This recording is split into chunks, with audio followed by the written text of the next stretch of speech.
Hey, it's Chandra Jesse on Motherless but God. Here we talk about my experiences with being motherless for over 20 years. Today I want to talk about how the grieving is necessary.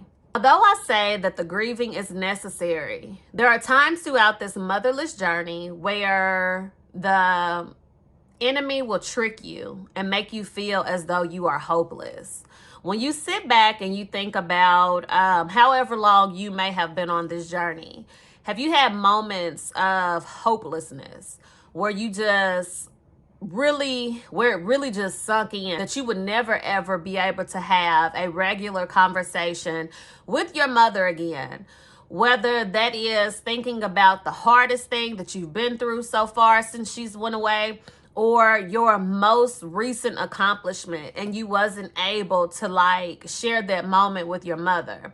Sometimes the enemy can allow you to sit in that, and we allow ourselves many times to sit in that too long, and it gives us a sense of hopelessness. You begin to reflect, and then you begin to think further into the future, like, wow, the next heartbreak I go through, or the next setback I may encounter, or at my highest point, my next big accomplishment, that I want to be able to share these experiences with my mom and she won't be here. That will make you feel hopeless. Like you're excited to achieve everything that's going to happen in your life, but it also makes you really sad when you think that you won't have your mother to share those moments with.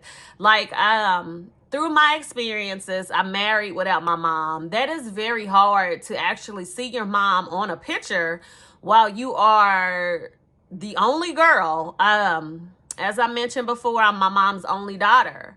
And so to have my wedding day and my mom not be there, to walk down that aisle and you see the candles lit and you see your spouse, your soon-to-be spouse, you see his mother and his father there. And yes, I have my dad and I have my brothers, but there's still that emptiness.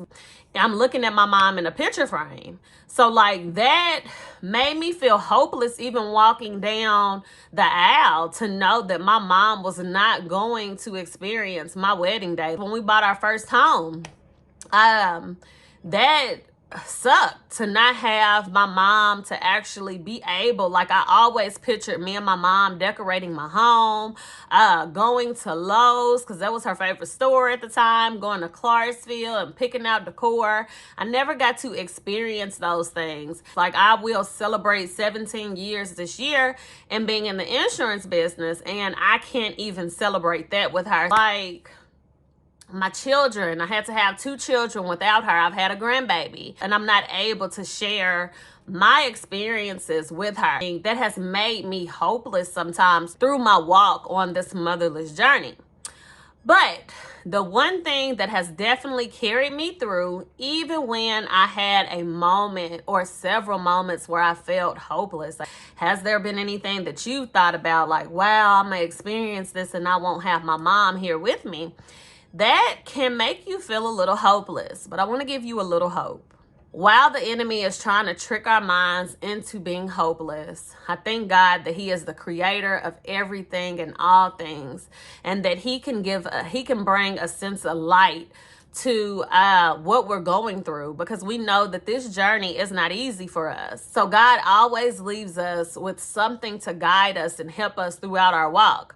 So in Lamentations 3:22 and 23, because of the Lord's great love, we are not consumed, for his compassions never fail. They are new every morning, and great is your faithfulness. And that just allowed me to know that even though I'm on this motherless journey and I've had to go through all these new experiences without my mom, my highs, my lows, God is still faithful, and he's still walking beside me. And he gives me new beginnings each and every day to allow my mom to be proud of the woman that I have become. So that's just something in a scripture that has helped me throughout my walk, and I wanted to share that with you all. So I don't want you to be hopeless, because together we're going to get through this, And just know, sometimes just knowing that you are not alone and that other people have experienced this, and to see that they have overcome, gives you a sense of hope instead of hopelessness, okay? May you be blessed, and I will see you on the next Motherless But Guide, where we are learning to turn our pain into purpose.